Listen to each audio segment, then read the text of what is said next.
against our own people. Like they went as far as they tried to accuse an officer that we were just trying to cover up for each other. And it's like, everything is on body cam. Like, what are we going to cover up? We're not trying to cover anything up. It's not our fault that this guy had a knife, that he was high on meth and he was drunk.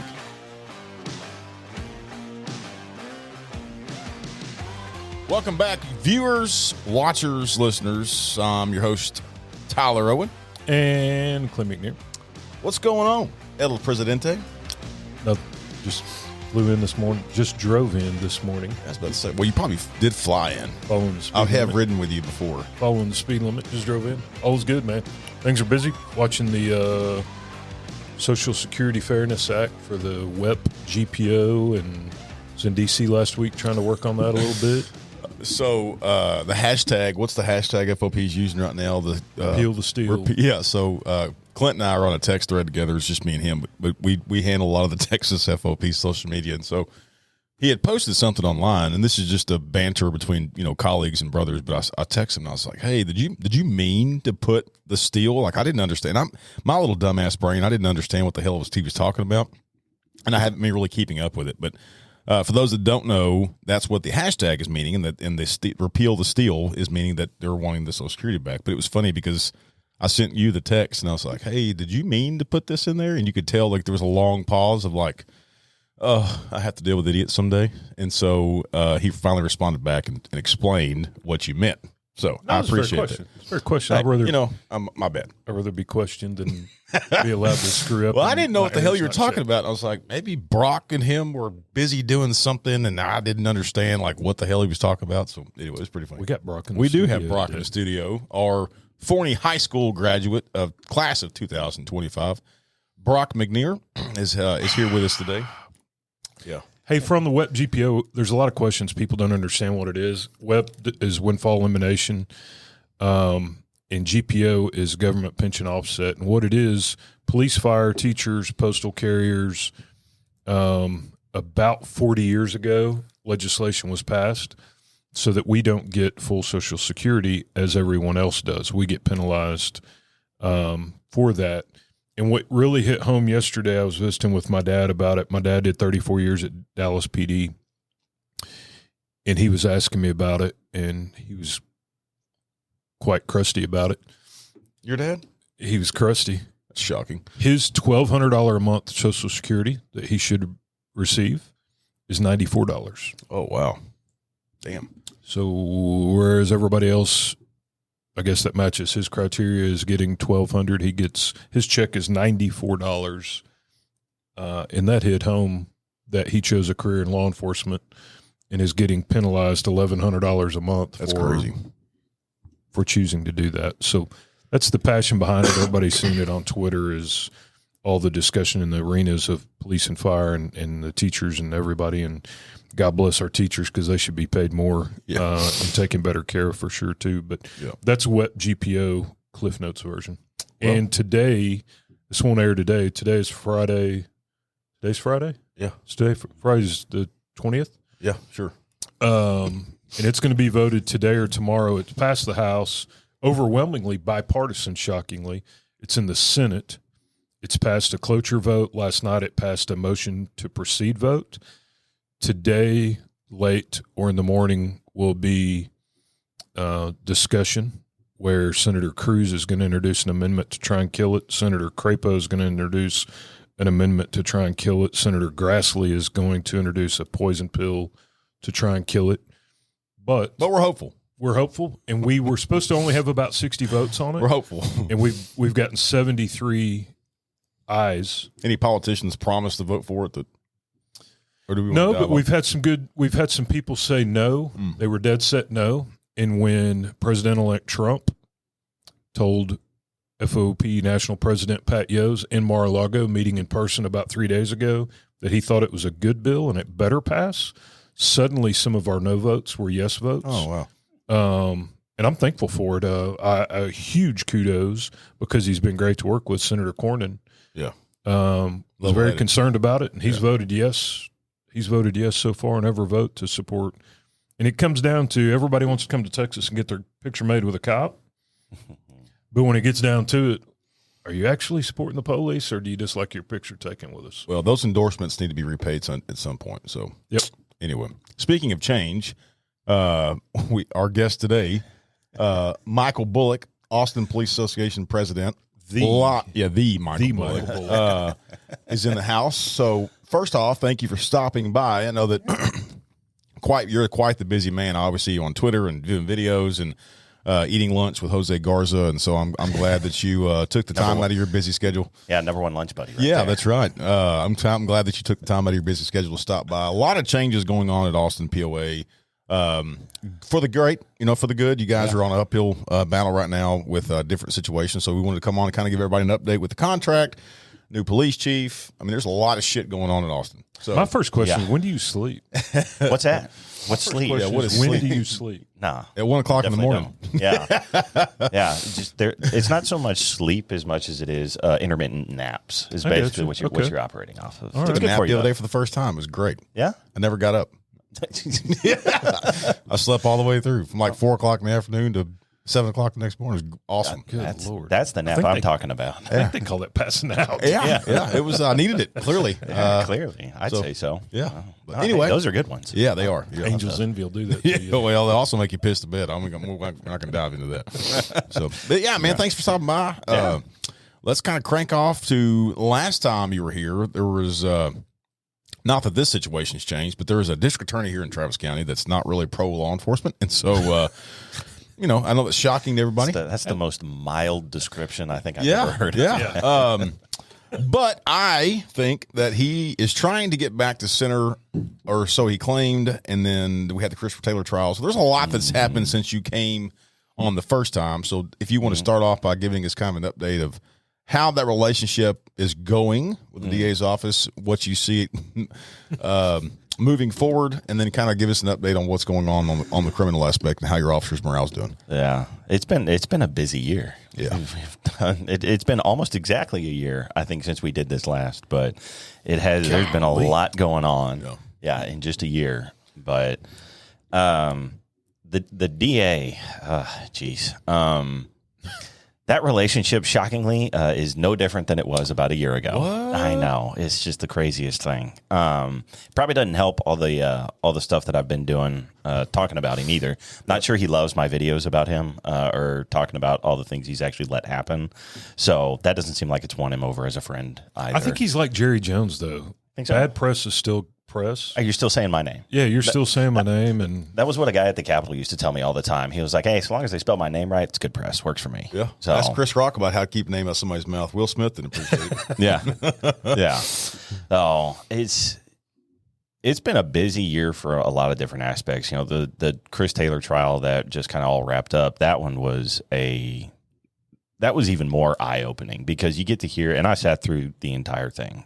We were there for every little bit of it. And for those that don't know, because you may not understand what for those that live in Austin, know explain from kind of sort of cliff notes of start to finish of kind of what happened and then what ended up happening with the trial. So Christopher Taylor is officer with the Austin Police Department, obviously. He was involved in two officer-involved shootings, one that happened back in 2019, and then one that happened back around, it was 2020, 2021, is when the second one happened. We had a trial last year for one of those shootings, and it was one that happened involving a suspect named Mike Ramos, and that became part of our 2020 protest, too, so I want to say that one did happen all also on the heels of essentially getting Garza elected, and that's a lot of fueled that. So there were a lot of issues with that first trial to begin with, where we had jury tampering, we had a mistrial, and then we had a hung jury that came up with all of that one. So that one wound up kind of getting resolved, and then we got word that one was going to be dismissed. So the trial that we just went through was for a shooting where Taylor and other officers responded to a condo complex here in Austin, and it was a guy that was wandering around acting erratic, had a knife. And so they got word that he was up on a common floor within a condo complex. And so they go up to this, up to the gym floor is basically what it was. They go up to that floor to go make contact with him because they could see on a security camera, hey, he was wandering around in this common area and he's got a knife. Kind of an important thing that we get there to, get there quickly. Yep. So they go up. in the elevator. In the elevator. Right. They go up in the elevator. The doors open, and the guy's standing like 10 feet-ish away from them, less than 10 feet. He turns around. He was holding the knife to his neck, but then he turns around. He lowers the knife, and it's pointed at them, and then he starts walking towards them. And then they're yelling commands at him. He doesn't comply. He keeps walking at him. And when he's within about 3 feet is when they wind up shooting him. And so... way closer than... Ooh, yeah. That's a 21-foot rule, right? That's a lot of restraint to let someone get that close. And timeout, last year's trial, I don't know if you mentioned this or not, it was found he was not guilty. It's a huge breaking news. It was a hung jury. That's okay. Hung jury. It was a hung jury. Right. So they wound up ultimately saying, the DA said ultimately he was going to dismiss it. They took it back to a grand jury for the original one, and they opted not to indict again, which was shady enough to decide, I'm going to take it back to a grand jury and see if we can go at this another way. Yep. And so this was basically round 3 of going through a trial for Taylor. A ridiculous amount of stress that goes with all of that. Yep. But not just him, or your people. Oh, like yeah. like Austin police officers too. Everybody's watching this trial because it has huge consequences for us, right? Major impact from morale and just job stability. Like, am I going to be the next one? What kind of calls are we going to? All of that. But they originally indicted Taylor on this one, the downtown shooting for murder, but then they lowered it to deadly conduct. And for especially those in Texas that are probably familiar, deadly conduct is a very broad statute. And one, it was never intended for what the DA used it for. It was intended primarily for like drive-by shootings. Very similar to official oppression. Just throwing it out there. Yeah. And so, sorry, nice subtle hint. Yeah. So he wound up using that statute to go after Taylor. And after hearing everything, and the assistant district attorneys, like their strategy and the way they treated our officers is pretty disgusting. Like listening to the accusations that they made against our own people, like they went as far as they tried to accuse an officer that we were just trying to cover up for each other. And it's like, everything is on body cam. Like, what are we going to cover up? We're not trying to cover anything up. It's not our fault that this guy had a knife, that he was high on meth and he was drunk. And then y'all framed him. Sounds like y'all framed him. I know, right? Like that's what they shot him up. Yeah, that's what no pun intended. That's what they tried to portray it as. Like, and they just kept coming after the department, after officers, and it, like I said, it was pretty despicable what they were doing. In any other overreach, perverting the law, because that, like you said, deadly conduct. At Garland in the early 90s, and the gangs were big, deadly conduct was a huge charge because that's what we had for drive-bys. Y'all had gangs in Garland? Allegedly. Oh, okay. All right. Allegedly. Just clarifying that. But we did away with the gang unit so that people wouldn't think that we had gangs, and so that fixed it. Well, that's what we did in Austin. It's fine. Oh, if you don't have a gang unit, you can't have gangs. But what's crazy is like they Austin has Mike-minded people. Like and what I mean by that is like Garland, right? The cops in Garland and the DA's office, people that work there are like-minded in the sense of like the mentality behind the DA's office. They live in Austin, right? And so there's a different culture here, but the culture amongst the police officers here are very much similar to like they like the lifestyle of Austin. Like the lifestyle of Austin is what it is, right? And so what's crazy is like some departments, like when I was in East Texas, the mentality there is a little bit different than you would like an Austinite. These are the same people that you're walking the halls with in the same criminal justice centers and the courthouse. And why are we so against each other when we're working towards the same common goal? That's my point. It's crazy. But in the point I was saying, they're perverting deadly conduct because that's not what it was. They're overreaching. They're making it sound like it was this big RICO conspiracy that you guys plotted to go do this. But if the tables were turned and they were saying that we overcharged someone or we perverted a law just so that we could over-prosecute someone, we would get indicted and criminally prosecuted for it. Yeah. For exactly what they're trying to do to every officer-involved incident that comes down here. Yeah.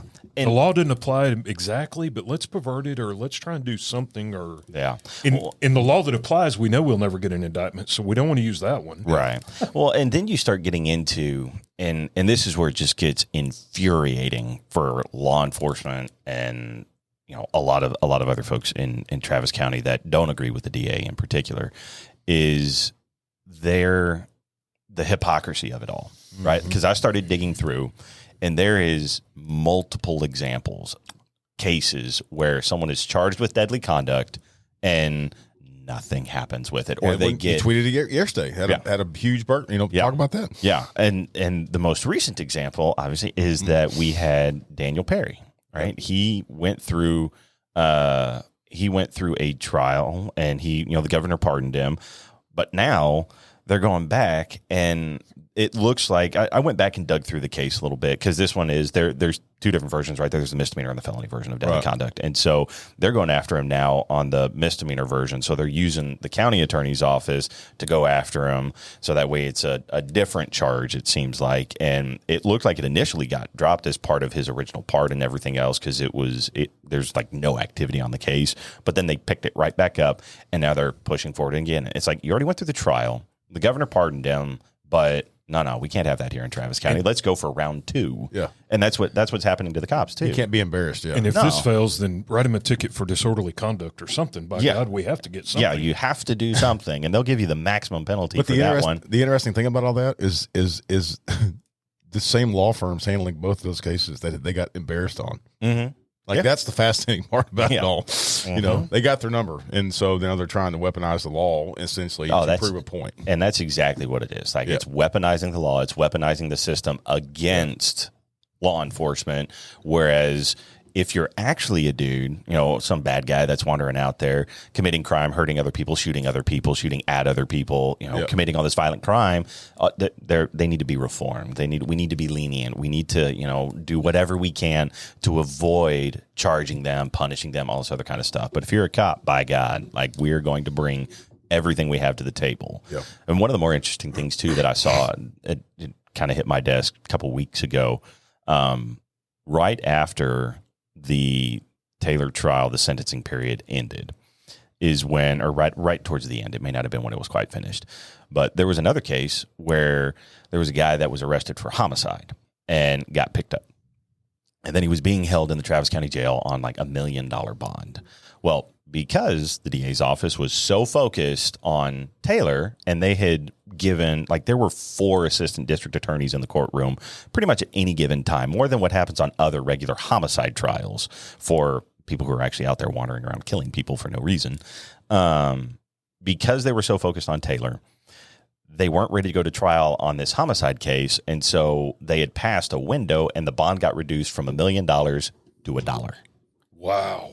So you want to talk about neglect of duty and wrong priorities. This guy is so focused on prosecuting cops that he completely ignored another homicide trial, and the guy's bond got reduced to $1. My new favorite word is lawfare.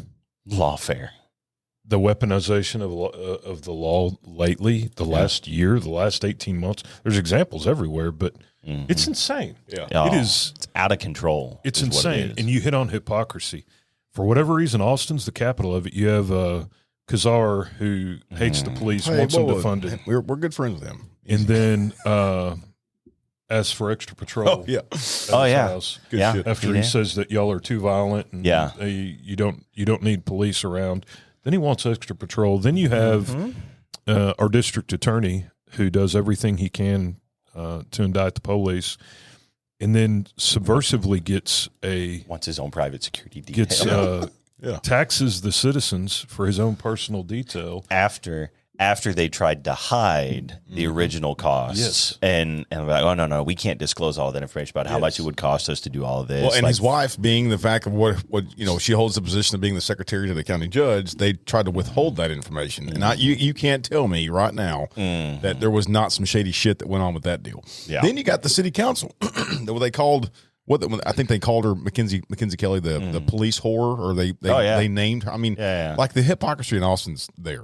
It's very alive and well. So bad. Because how dare she support the police? Oh my God. My goodness. Yeah. I mean, we are the enemy, obviously. Yes. So stupid. It's crazy. It's been wild. He has given us, the DA in particular, has given us no shortage of material to post on social media. That's for sure. Yeah. Well, I think I'm about to get ramped back up. We had kind of taken a little bit of break because for those that don't know, I'll just go ahead and say it. I don't give a damn. I was at the UT game, and ended up running into him. So That's not what you're embarrassed to talk about. No. Yeah, hook them. Big game this weekend, by the way. I hope they beat the shit out of Clemson. But anyway, I'm at the orange and white game, and Janet walks up, my wife. She's like, "Hey, you're not gonna believe this." I'm like, "What?" She's like, "Jose Garza's here," and I was like, "What?" I'm not gonna say anything. It's Saturday. I'm drinking, and so the more I drank, the more comfortable I got. I walk up to him, and he turns around, and I'm like, "Hey," I said, "Mr. Garza," and I tapped on his shoulder, and turned around. He said, "Oh, Tyler Owen," and I was like, "Holy shit, this guy knows who I am. I do exist, you know." And he's like, he said, "Yeah, I'm a big fan of all your videos." Being a smart ass, joking around, and so we talk very briefly, but he continues to go back to just how all these policies and so forth. And look, when it's my time off, my family, it's my time off. And so all I wanted to do is just for him to put a face with a name. And that's exactly what I told him. I said, I just wanted to let you know I'm not a keyboard warrior. This is what I look like. This is who I am. Well, the whole time he's telling me this, I look back and his son and my son are playing together. Oh. So I said, "Yeah, what the hell are you doing up here anyway?" And he's like, "Oh, my son, blah, blah, blah." And I look back, and that time I see my son playing with his, and I said, "I'll be damned." Yeah. And he's like, "What's that?" I said, "The fact that our kids are playing together in Austin, Texas right now." And he changes the conversation. And I said, "Listen, it's Saturday. How about we be fucking dads today? And then Monday we can pick back up being enemies." Yeah. And he's like, "Okay." Well, then that progressed, and we got a meeting. That I don't want to say this on camera, but you were invited to, but then he withdrawed and wanted to be Tmpa. So you and him obviously don't see eye to eye. But no. We were going for the simplicity of trying to strengthen law enforcement relationships and so forth, and it's been beneficial, but it's progressed, and so we're meeting once a month. But I haven't met with him since the Christopher Taylor trial. Yeah, we meet at a little place and have breakfast and candlelights. And it's been nice. Yeah. Set the mood. Yeah. For the scream. I've offered to meet with him. I've offered to meet with him several times. I still offer, if for whatever reason he listens to any venue, any podcast, any media interview, whatever, I will very gladly meet at any time. Because I'm like you. I have no problems talking about these things face to face. I'm not also going to hide my discontent. And what's fascinating is like he asked me during a meeting one time. He said, "What do you think? How do I get back to center? How do I get back to where the police can like respect me at least?" And I was like, "Well, that's a long road." I was like, "But jump in a car, get in a car with these guys and gals, and look at what they do every single day. You have the 30,000 view from where you're at in your office very comfortably because you're safe and sound because of Austin police officers. But if you actually get into a squad car and do ride-alongs, that's where the relationship." Won't do that. Well, I mean, he hasn't yet, but he's got an invite. I'll take him out. We can go right out. Yeah. He won't do that.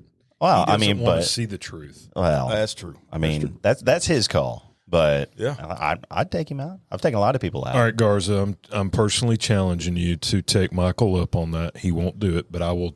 Hey, I'm personally challenging you. Go right out. There you go. The offer's there. I'll do it. Not on a Sunday at noon.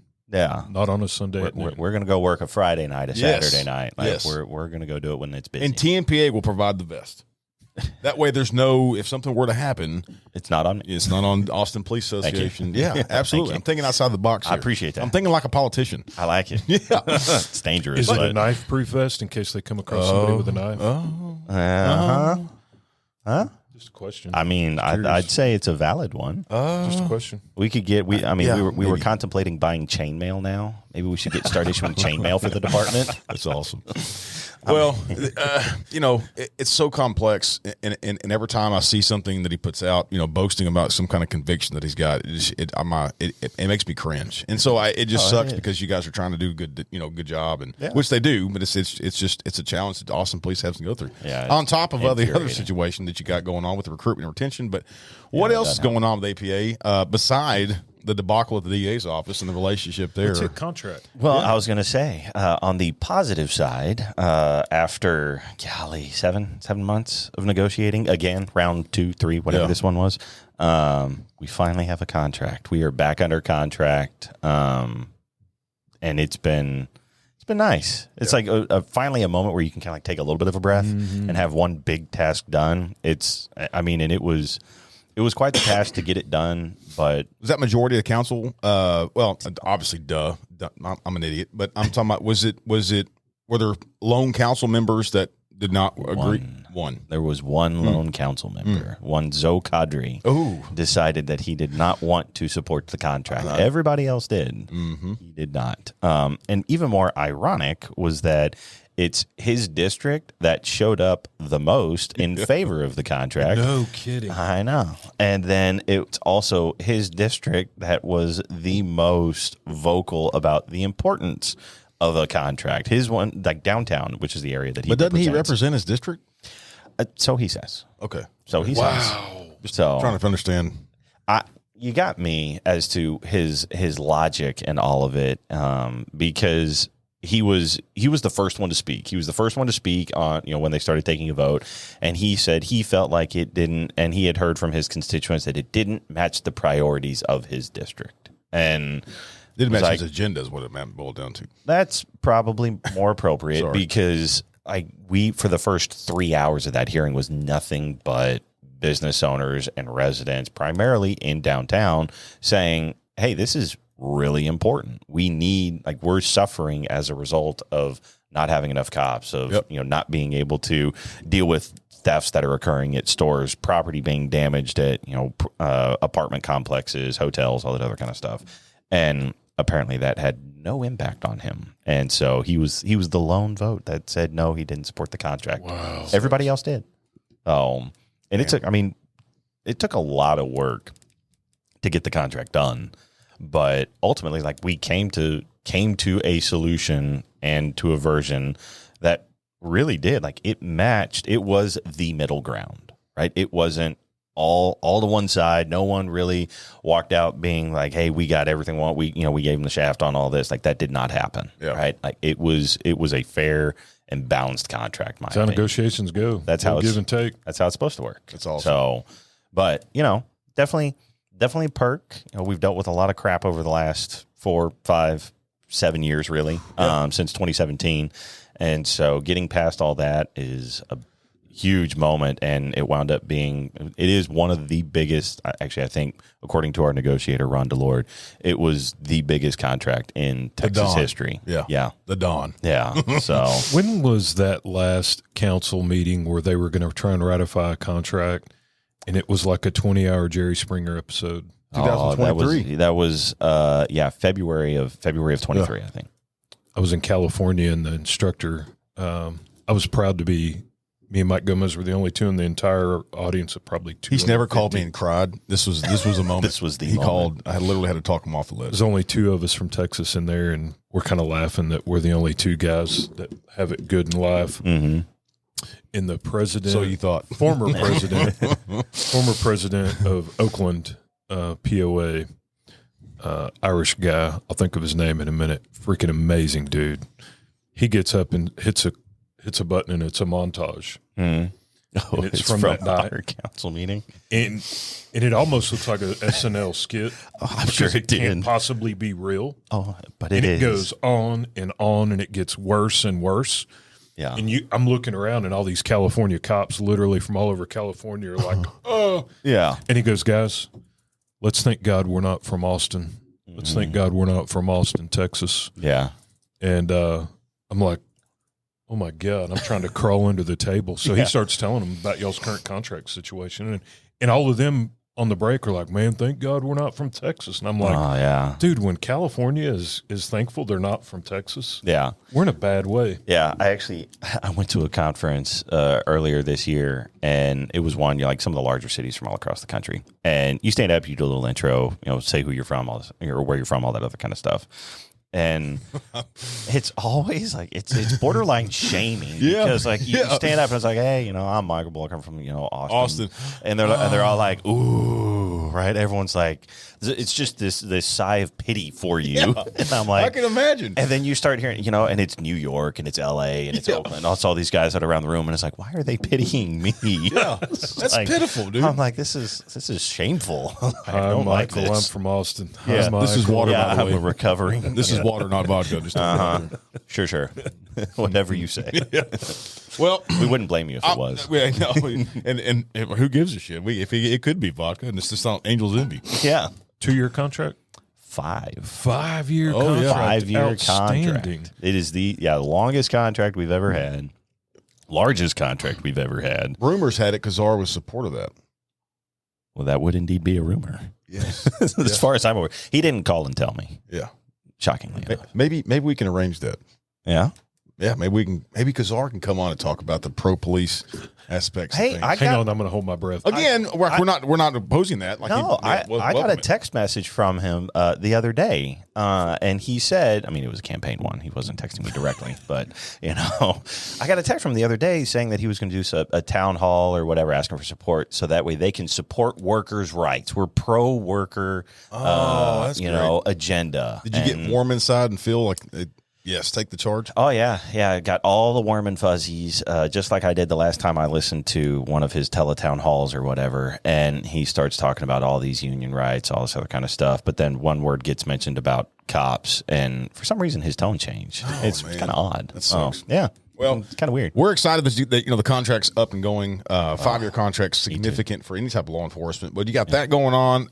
What else is going on with APA? I mean, you guys, again, you got a turbulent relationship with the DA on his part, and then you got a contract going, which are both positives. But you guys are still 700 down. Yes. 700 or 800 down on paper for what you guys are slotted for. So y'all just Ben Mewis and yeah. they had Scott Baldridge. Scott Baldridge. They had a huge run of success. What was it called? Rio to Red. The Rio to Red. Yeah, phenomenal run every single day. 25. I think they did 28 miles a day each On day. purpose. Yeah, I know. purpose. Yeah. I know. It's wild. Oh, I Raised some good money, though. Yeah, I Raised question some their good money. sanity all the time, Yeah. but Great they keep guys. doing it. Oh Great yeah, guys. they're awesome folks. They did a lot of good stuff. They've done a lot of fundraisers. This one was a cool one. Yep. They ran all the way from the Rio Grande River to the Red River. Yeah, and they just like marched on. Like they soldiered on through the whole thing, and it was really cool to see. So I ran with them. Through Austin? for a chunk. Yep, through Austin. Not all the way Sweet, through man. Austin. Not all the way. I was trying to throw you out there, man. No, I appreciate it, but I know my place. I am not the runner. Okay, like I stuck with them for as long as I could. Started south of downtown, and I did make it to north. Of downtown. When y'all ran, I think y'all were carrying a Texas blue line flag. Is that correct? So through Austin, they were carrying flags that had the names of all the officers that have been killed in the line of duty. And so for Austin. In Austin, yeah. So for every mile, we switched out the flag for a different officer. Wow. For the listener out there, they have this ideology that everybody in Austin hates cops, right? Talk about the support that y'all got, because I heard it was pretty phenomenal. Of coming through Austin, and that right there is a testament of what the city truly is. Yeah, no, it was great. We had a lot of people that turned out. It was especially cool. Like a lot of other officers came and ran with them as well. Even when we did get out of Austin, they wound up in Round Rock, all these other cities. People kept running with them. We did have some folks from the public that showed out. Van Zandt Apparel. They were huge supporters. Yes. They donated the gear. They gave them custom shirts. They did stuff for the Peace Officers Memorial Foundation. So, it was a lot of support for it. A lot of great people turned out. And just to see the folks that are willing to help us continue to honor people who were killed in the line of duty it was huge. Very powerful to see. We just talked about it a while ago. I mean, y'all built some great relationships. There's a guy that many of you may know. He's kind of small. It's not really, but Joe Rogan is kind of a small guy. But anyway, he's super supportive of you guys. Yeah, big time. he has thrown some money for some fundraisers, but he's also given y'all an opportunity to do, what was it, like a comedy night? Yeah. He's done some shows where he lets law enforcement come over to listen to him, some other comedy, just have a night out. He's been awesome. A lot of the folks that are big names here in Austin, or folks that are just in general, they're supportive of police that have the ability to do something. He's tried to come on here a couple up. times. We can't make our schedules work. Yeah, you're like, hey, we got not quite big enough. Yeah, Bullock's coming on. Sorry. Yeah, we have to bump you out, man. Sorry about that. But my point is man, this thinking and I was guilty of it. Me being from East Texas, that everybody in Austin just hates cops, and that why do these people? The reality is that 99% of people in this town, they love us, and they love you guys, and they love the hard work that you guys do, because it's seen. The news stations are somewhat liberal. They're getting better. They are getting better. I've had a lot of good conversations with them, and that's been a big part of what the year has been. But that goes back to your efforts, our efforts, and other state organizations that are law enforcement that are trying to the pendulum swinging back. Yeah, and we're starting to see that on a broader. But I think the media change. You just mentioned podcast. I think podcasts are changing the way mainstream media. Ooh, I think you're right. And mainstream media has realized that they've gotten where no one believes them, no one trusts them. True. They're all liberal. No one is tuning in. And now we used to get, if there was a police shooting, we would get all these immediate requests for interviews, and they were generally looking for a gotcha, or you could tell it was already, they'd already made up their mind about the shooting. Yeah. And actually now, most of our media requests, they're like, hey, we just really wanted to highlight this. Yeah. Our requests now are friendly. I think somewhat. I think for the most part. yeah, for the most part. But I think the pendulum is swinging. That the mainstream media is real. Even, and I hate to admit it, CNN is coming back towards the center. I told him to. Yeah. On this podcast. Yeah, there you go. CNN's coming back towards center, but I think mainstream media has realized we're either going to die or we're going to have to try and figure out how to do something a little bit different. And I think the Rogans, all the podcasts that are out there, people tune in because they rather hear it from people. Yes. I think you're right. And it's been pretty interesting to see the power of podcast style and just putting out your own info instead of relying solely on these news stations, news sources where you get, 30-second, 45-second clip, whatever, when you're actually putting it out. And I actually saw firsthand, because even I, early on, was skeptical. We all talk about, we need to be more vocal. Yeah. We need to talk about this to put this other info out there. But you always wonder, all right, what impact does it really have? Huge. Well, I saw firsthand earlier this year exactly how it works. We had a case where it was a female suspect who was arrested for child abuse. Right, she had significantly beat her infant child, and then had a twin, and the twin was dead, and so she was arrested, put in jail. Well, I got a notification that she had gotten her bond reduced and was out while they were actively still. There was this other case still pending, and it didn't contain things. I don't think it had anything related to preventing her from visiting the child that she had beaten and all this other kind of stuff. So I got all the info. Put it out there, right? Put it out on X, and it the response was wild, and it hit all kinds of news stations. It pushed the message out there, and then within 24 hours, the judge who was presiding over the case, not the one who dealt with the bond, but the judge who was presiding over the case, revoked the bond, and they picked her up and sent her back in jail. So we got that one undone within 24 hours of being notified about it, just because you were able to put the message out there. It resonated with people where people were like, hey, this is some bullshit. Yeah. There is no way this should happen.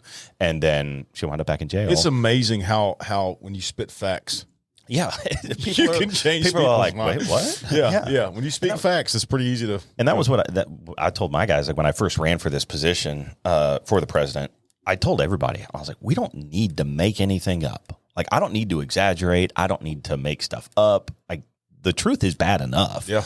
We'll just go out there and speak the truth and tell facts, and it'll do the work for us. And actually, turns out that was right. So cameras and body cameras, the truth's all out there anyway. Yeah, you're not hiding. You can't pervert. You can't change. You can't screw it up. All we can do is explain what happened. And I'd rather listen to Michael Bullock explain what actually happened factually, out of his mouth and out of facts. On a podcast? Wasn't sure that I wasn't either. I thought I'd be talking out of my ass. Oh, God. Oh, God. But I'd rather hear facts from a cop or somebody at APD tell me facts than to get on and watch some newscast where a guy's reading it off a teleprompter and has no idea what a Taser 10 is or what happened, what 3 feet away from me with a knife. He has no idea what he's spewing some crap off a teleprompter. Yeah. Has no idea. It's not sincere. He doesn't care. I'd rather hear it from the dude that knows and has an understanding of it. That's where I want to go get my facts at. And I think America is figuring that out.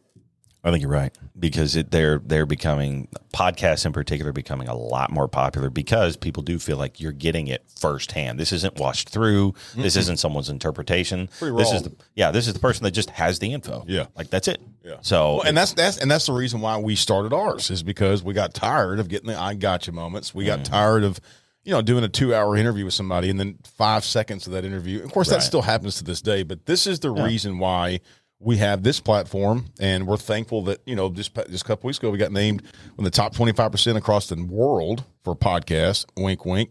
Thank you, Clint McNair. And the number one law enforcement podcast in the nation. But it goes back to this was built because we got tired of being pushed over. Yeah. And shit on. Right. Oh, and so now I think you're right. I think the pendulum swinging back of people looking to this, and so now it's changing the algorithm and the views with the media that they had to look in the mirror and say, okay. Well, and kudos to everybody involved in this, and thankful to have you come on. And Tyler posed to me a while back having Chaz on, and I was like, yeah, I don't know about that, but we're no better than CNN if we don't have Chaz come on. Yeah. And it ended up being one of our more viewed episodes. But we had Thanksgiving together. Joe Grimaldi went on CNN. They interviewed Grimaldi for like 48 minutes or something, 50 minutes on CNN. Jeez. You know how much traffic stops. You know how much of it they aired? Oh, probably like what, 5 minutes? They didn't. Oh, they didn't. Oh, well, even better. Shit. Yeah. Yeah. So we'll fly to Texas and interview you for 50 minutes, but if you don't say what we really want you to say, then we just won't air it. We're done. Well, dude, that's censorship. Well, that's and having Chaz come on. I'm like, do you know what Chaz is going to say? He's like, nope. I'm like, well, shit. I guess let's go. I guess let's get on in here and do it. Why if we don't do that, then we're no better than CNN. Well, and the thing too that I think a lot of people like, because I've gotten the feedback, like we're starting to do this more internally as a way to get information out to people, is people like when it's just the conversation, like, well, you didn't edit, you didn't script this, you didn't do nothing. It's just like, hey, what you see is what you get. Like, that's it. There's no agenda there. We're just going to have the conversation. Where it goes is where it goes. And there are podcasts out there that are successful and that I'm huge fans of that do a lot of editing, which is completely fine. Yeah. But like our style is more like raw, like literally now, like when we first started this, there was a lot of edits that went in with me improving like the video aspect of things. But now I literally drag, dump. Yeah. And then the outro, intro. There you go. Good, bad, or ugly. Ours isn't edited. Yeah. Well, ugly. Heavy on the ugly. Yeah. Heavy on the ugly. But anyway, yeah. So it's pretty raw. Yeah. And it's like it. Yeah, I do too. But I'm thankful for the platform to do it, and I'm thankful that people 100%. believe into it and buy into it for you watchers out there, not the viewers and listeners. But it's been successful. But yeah. Anyway, let's talk about y'all stealing from Dallas. Yes. We did. We kyped almost every single leader within Dallas city management to come to Austin. And it started when it started? May.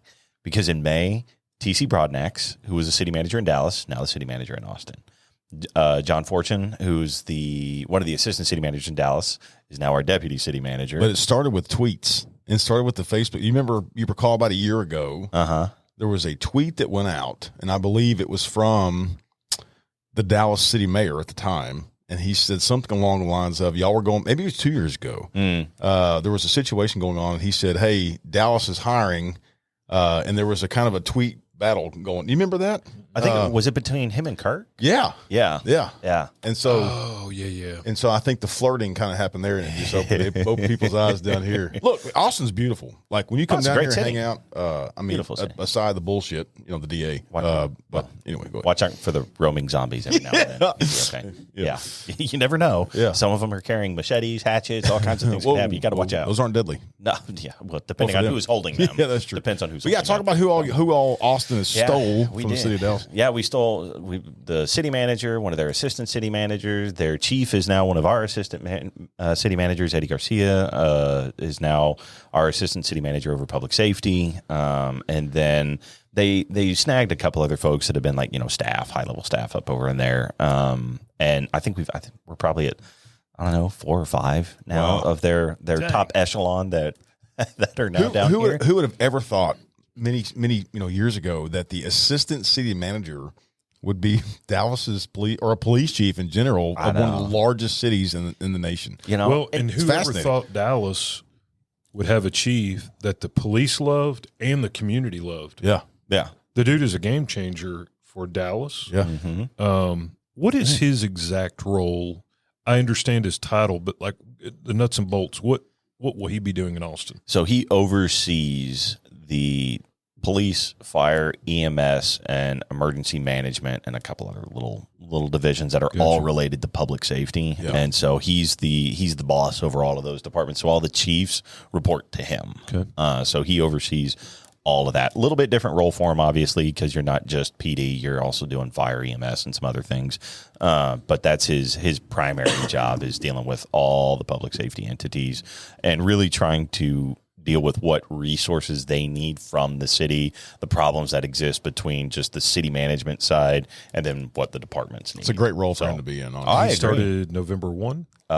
First week in November. Yeah, I think November 4th was his first day. Gotcha. So, I think we're going to have him on the podcast in a couple of weeks. Nice. So stay tuned for Should be good. I actually will say, so full disclosure, and I think it was public because TC Broadnax, who's the city manager, was the first one to come down. And it was between him and then one other contender who was the interim city manager for Denton, I think it was. And initially, like most of us, all the public safety unions, we were like, we don't know about this guy. Yeah. Like TC is probably not our first pick. Since he's gotten here though, like I gotta say, I'm actually so far I'm a fan. Like the guy knows how to manage, he knows how to delegate, and it seems like he's interested in actually making things work. We're not just going to do stuff to do it. We're going to do it because we need something to happen. He's about action and about fixing things is what it seems like. There's always going to be problems. There's always complaints. There's always issues, whatever. Yep. But so far with all the folks that have come down here, like I kind of feel like it's good for us. Yeah. We'll see how it goes in the long run, but I'm encouraged. I think TC knowing and trusting Eddie, that's huge, is going to empower him to be able to be effective. Whereas normally the only thing leadership is worried about is making sure the next person above them is happy, right, so they can still get a paycheck. Yeah. I think it's going to empower Eddie. Eddie feels comfortable, and I'm speaking completely out my ear, but knowing their relationship and it's built on trust, I don't think he would have brought him down here if he was going to have Eddie handcuffed and not being able to do things. And I'm super excited for y'all. I hate it for Dallas, my brothers and sisters at Dallas. Yeah. Does he have his commission carried through Dallas? How would that work? I think he's just straight retired, I think. Yeah, he did. He retired. So he doesn't carry a gun or anything? I don't know. You'd have to ask him. If you're a retired cop and you're not carrying, I'd be surprised. But, I was wondering if he's going to have like an Austin badge on or whatever. But no, I mean because it's stick around. You can pat him down when he gets here. That's right. I'm good. You better be careful. Right? You might wind up fighting him.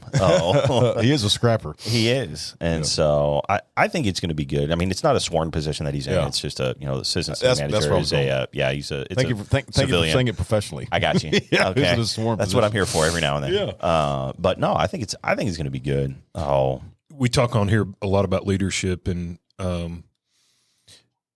every department is a direct reflection of the top. Mm-hmm. And Dallas suffered through years. My dad's retired from Dallas, and Dallas suffered for years through horrible freaking leadership, broken freaking leadership. And it's amazing.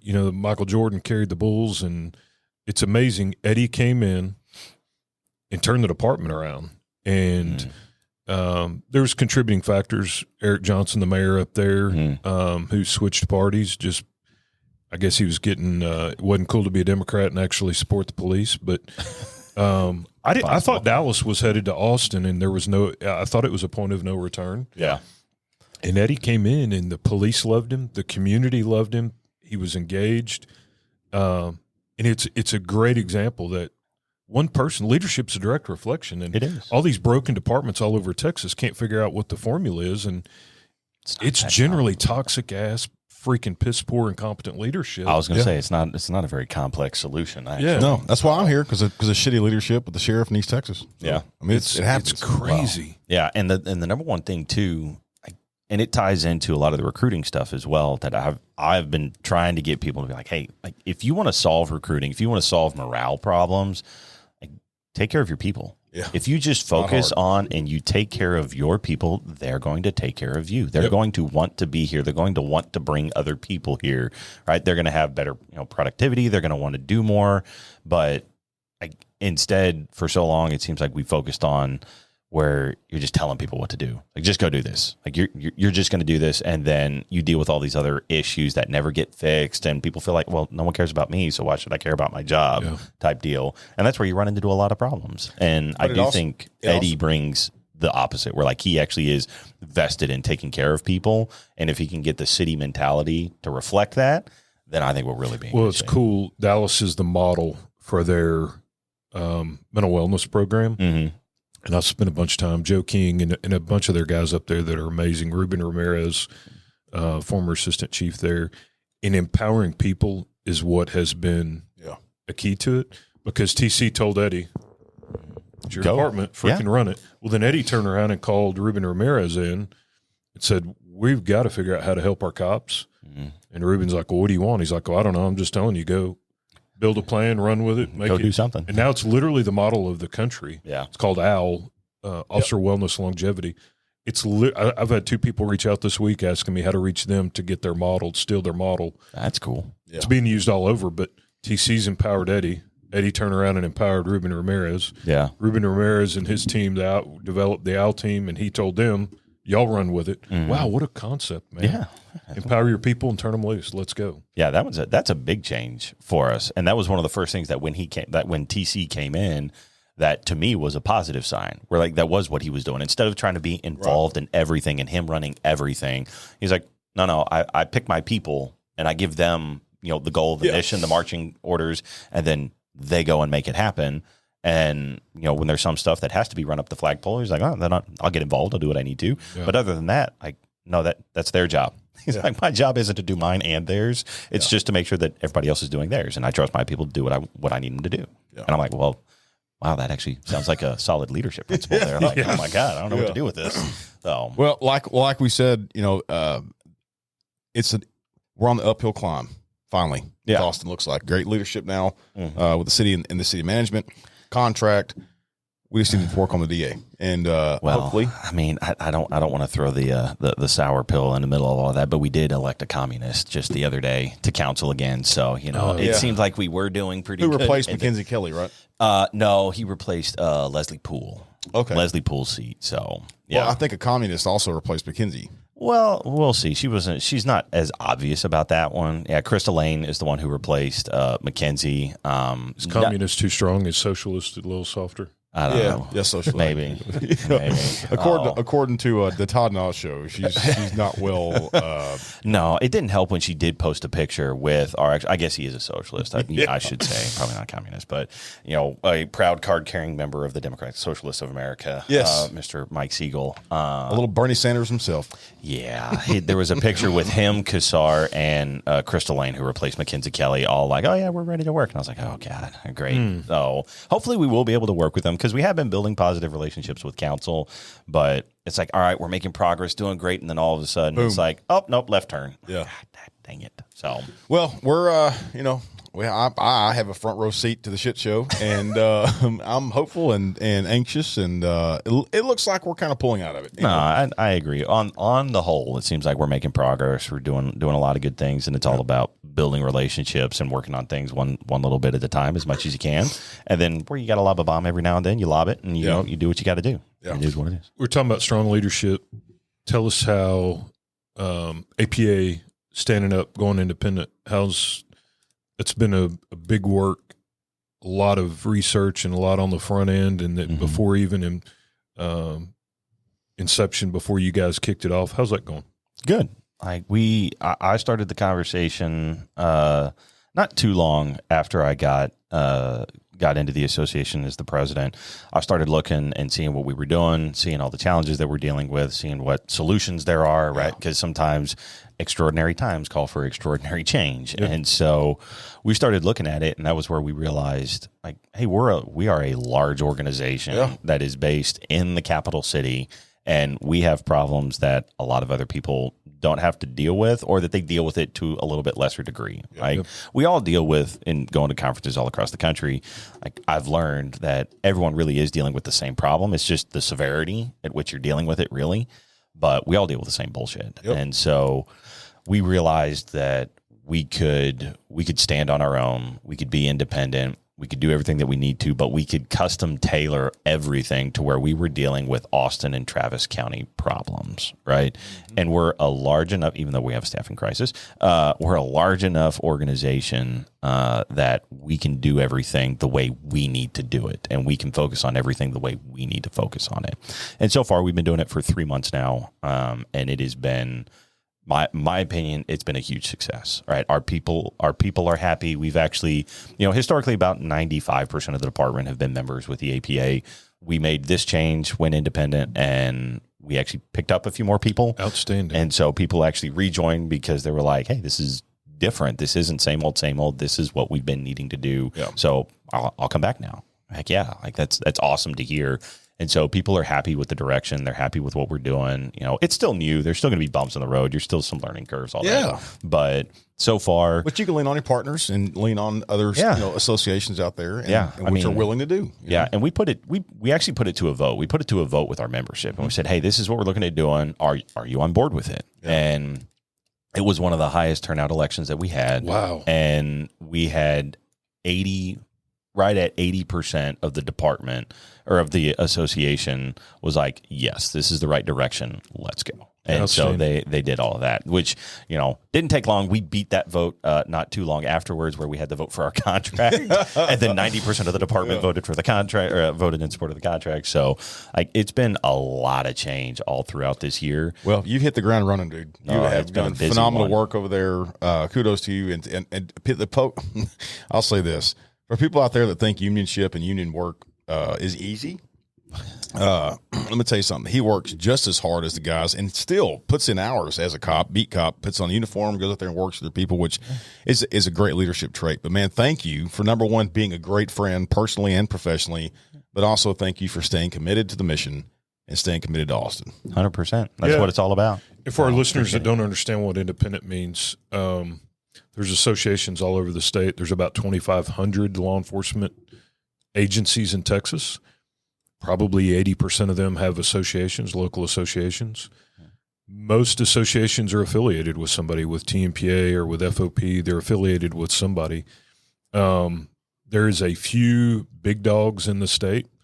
Dallas and Houston are examples. They're independent. They're so big that they don't need outside assistance, quite frankly. And probably anybody over 1,000 or 1,500, there's stand on your own, call your own shots. You have the knowledge, the institutional knowledge, the capital. You have everything internally to manage yourself. Whereas, 12-man agencies just doesn't have the infrastructure, the capital, the time, the ability to do it.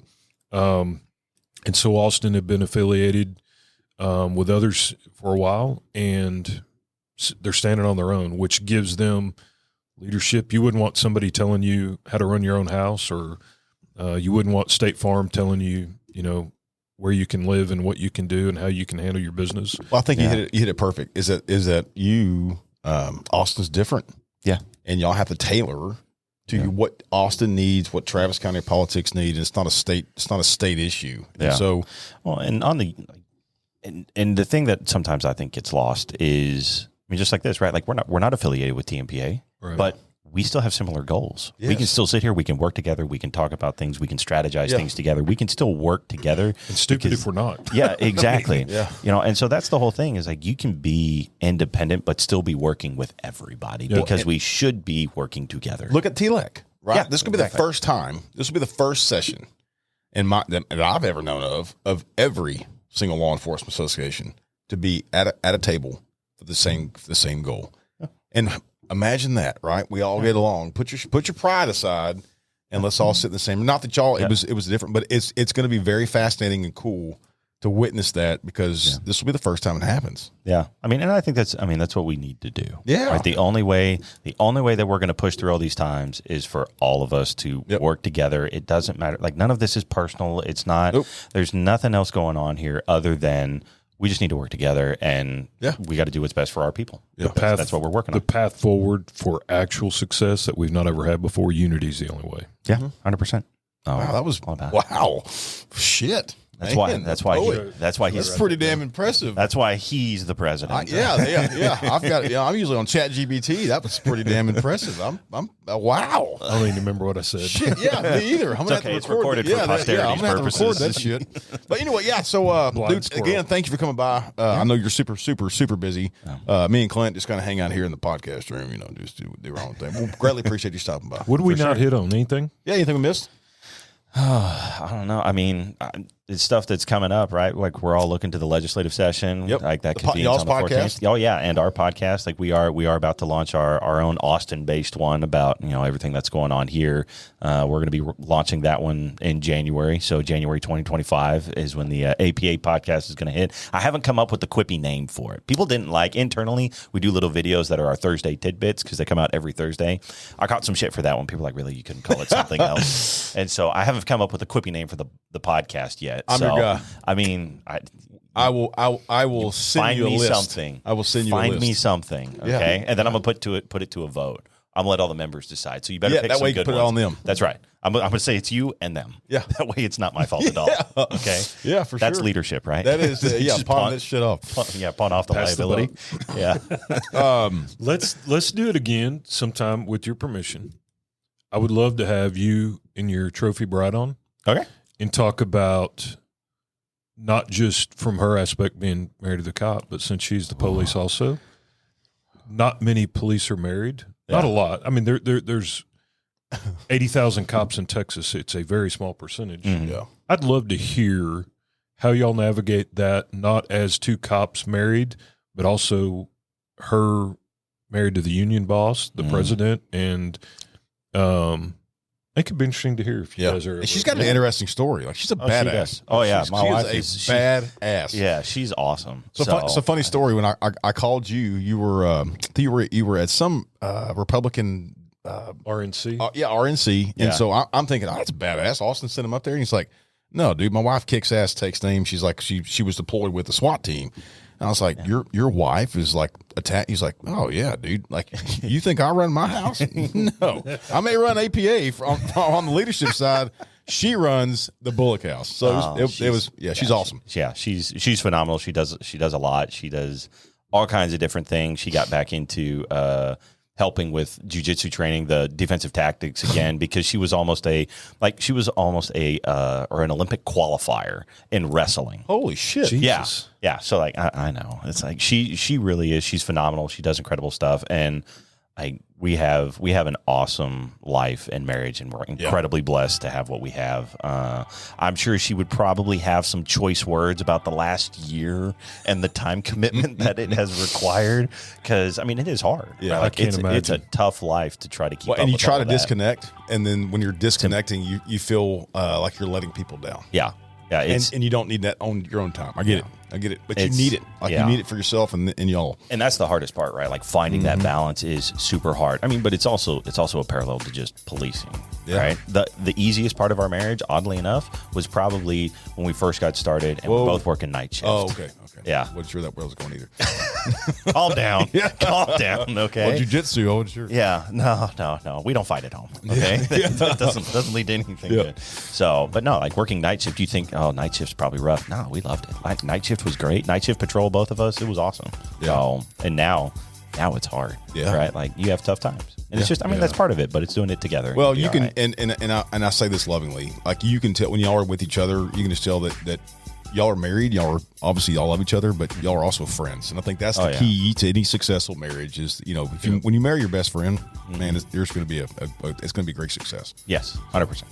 But seeing two married people smile at the same time frequently, I was like, wow, that's odd. How did that happen? The other night, It works out well. We give each other a lot of shit.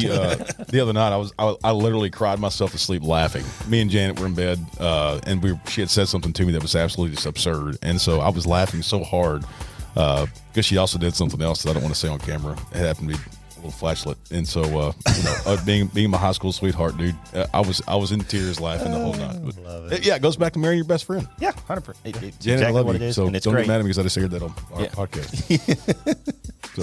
Yeah, if Michelle's on here, that'll be an interesting one if you do that. No, I won't put it out there like that. Oh, anyway, well, hey, you got an fine. open seat at this table anytime you want to jump on. Anytime we can help out on anything from Tmpa standpoint, you got our number. Yep, I know sure you're do. slammed, so you taking some time over here, man. I truly, truly, truly appreciate it. Yeah, absolutely. Happy to do it. Appreciate the invite. Everything we did and didn't cover Texas FOP.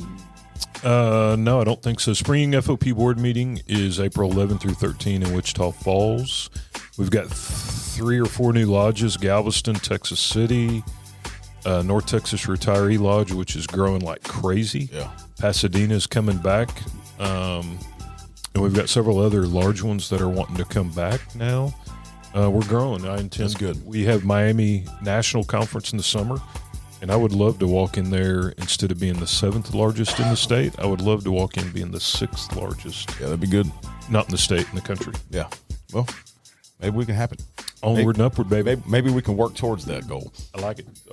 All right. Well, this about wraps this up. The state championships are going on right now, football. So good luck to everybody that's traveling in for those. And I hope Carthage loses. Throwing it out there. So I passed their bus this morning. Did you really? Yep. Did you get in the bird? About 7:15, Carthage was full throttle, 50 miles an hour down the interstate. There are some towns and some programs that just succeed over and over and over again, and that is one of them. All bullshit aside, Surratt did a great job. Hook 'em Horns beat Clemson tomorrow. Yes. The national, I guess the college football playoffs are going on too. Yep. So that was a crazy. This is crazy times. Yep, go SMU in Texas. Okay. And now you threw him off. Yeah, you threw me off on that one. So, hey, you guys take care, stay safe. And also have a Merry Christmas. We have not, this will probably be broadcasted or pushed out after Christmas, but right now, from my heart to yours, Clint, I hope you and your family have a Merry Christmas, and you too, Michael. Okay, I thought it was that about good? to be forgotten. No, was that not good? You guys take care, stay safe. God bless you, and as always, may God bless Texas. We're out.